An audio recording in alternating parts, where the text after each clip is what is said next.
I cheated on my husband of 14 years and lost him forever.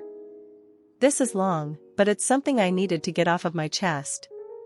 My husband, 36M, and I, 36F, have been together for 16 years and married for 14. We have 2 daughters who are 13 and 12. About 3 months ago, I cheated on him with my coworker once and immediately regretted it. To be honest, I still haven't figured out the real reason I cheated. On the surface level, the reason would be that my husband was too caught up with work for a couple of months, and I felt neglected and unappreciated at times. I know that isn't the real reason, so I'm trying to figure out what is, through individual counseling. I only cheated on him that one time and immediately told him the next day because I couldn't bottle up my guilt and shame. He was shocked at first, but then went on to call me the most horrid names. I deserved it. I deserved a lot more than that. I don't even know how it got to the point of me sleeping with my coworker. It started with innocent flirting, and before I knew it, I made the worst mistake of my life by sleeping with him. I wish I'd gotten hit by a car that day, before sleeping with him. I cut off all contact with my coworker and gave up my phone to my husband. I wanted to reassure him that I was willing to make this work on his terms, whatever they were, as long as he would give me another chance. Even though in my heart I knew that I wanted another chance to prove myself, I told him that I would understand if he went through with a divorce. Anyways, I told my husband that I would do anything to regain his trust and expressed my sorrow and regret for having hurt him so much. My husband has always been the type of guy to give a person only one chance. Even in his friendships, if the trust had been broken, he wouldn't give the other person another chance.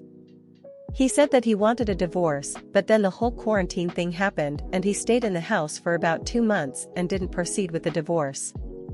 For the first month, he treated me very coldly, and the only time we talked was when it had to do with our daughters. I slept on the couch and tried to give him as much space as he needed, and only reminded him from time to time that if he ever wanted to work things out, I'd be more than willing to, and would be completely devoted to the process of him working things out. He even said some spiteful things during that month and distanced himself from me completely. During the second month, there was a change as he began talking to me again. We talked about daily stuff and even watched movies together with the girls as a family. I felt like he wanted to try reconciling, and I was so happy. I was thrilled that there might be a chance to save my family, to save us. Eventually, through the next couple of days, I could sense us becoming friends all over again. He even invited me to sleep on the bed again. It was really working out, and I reminded him that he could talk about anything he wanted with me. A couple of weeks passed by, and we were getting along even better. We were spending time as a family again and had gotten closer with each other as well. I felt really good about the way things were going, but I wish I'd suggested marriage counseling. I just didn't want to pressure him and have him think that I wanted to sweep this situation under the rug or that I was trying to influence him to not divorce me. One night we were drinking a bit, just talking in our bedroom, and I felt a genuine connection rebuilding. It felt like we were falling for each other all over again, and it made me so happy. This is the part 1 regret now. I decided to make a move on him and straddled him while we were laughing at a joke. We looked each other in the eyes, and so naturally, I began making out with him. It honestly felt like we were 20 all over again. He kissed me back as well, but after a while, he just started crying. He told me to stop and said that he couldn't.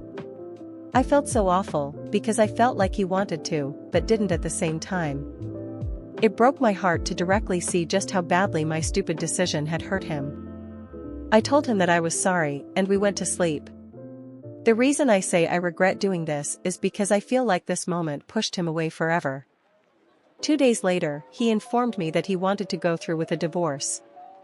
He said that he just doesn't think he could make it work even after trying for the last 2 months.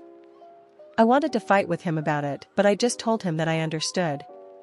We had already decided before that if a divorce was to happen, it would be on fair terms. Sure, we'd both have lawyers, but we agreed on a lot of the stuff together.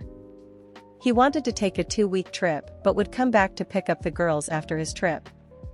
We both mutually agreed that we'd split the time with the girls after his trip. They would spend half of the week with him and the other half with me. I even helped him pack up his stuff, and when we finished, I just bawled my out and we hugged it out. After his 2 weeks trip, he came back and it felt good seeing him again, but I knew it wasn't the same. He just smiled and we made small talk before he took the girls. We're both really good parents and want the best for our kids. Today I got served divorce papers. It hurts so much to know that I lost my best friend because I was stupid. Sometimes I roll over to his side of the bed in the morning and I hate how I don't feel his body there anymore. I miss his smell, his smile, his voice. I miss him filling up the entire room with his loud, adorable laugh. I miss him so much. The thing that hurts me the most in all of this is knowing how badly I hurt the person I love the most. I wish I could go back in time and undo what I did, but I can't. So now here I am writing about it on Reddit while crying when there's nothing that I can do about it. I wish I could let him see for himself what I genuinely feel in my heart about how sorry I am and about how I would be the most devoted wife ever if he just gave me another chance. To let him know just how much I love him and that I'd literally do anything for him. I fucked up the most perfect thing that ever happened to me. I wish I could get him back, but I know that I lost him forever.